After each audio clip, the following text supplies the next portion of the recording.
Apat sa 11 ka Alpa Variant cases nga na-detect sa probinsya sang Iloilo nagikan sa Passi City. Samtang aklan, ginakabig nga area of concern bangod sa padayon nga pagsaka sang kaso sang COVID-19.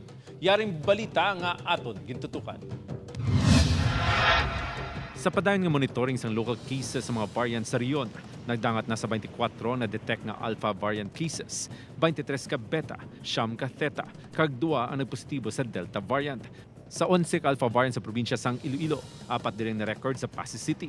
Lunsay nakarecover na ang mga natapikan sang variant sa Western Visayas matapos na isolate, kag na-trace naman ang ilang mga close contacts. Detection of variants naton is just a guide no para sa aton nga mga local government units no on how will they strategize no the response.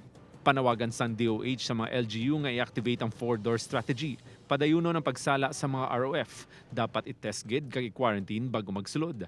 Bangod may ara nakita sa mga local case sa 4 ka mga variants. Kinahanglan man nga pasangkaron ang pagpatigayon sa prevention, isolation, detection and treatment sa mga cases, subong man ang pagpatuman sang community quarantine protocols kag minimum public health standards. Samtang, base sa 2-week growth rate and adar nga data, ginakabig na sa karon ang probinsya sa aklan nga high risk.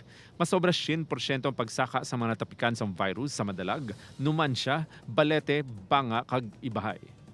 Upod kay Siri Loren Duque, Cedric Baluna, 1 Western Visayas.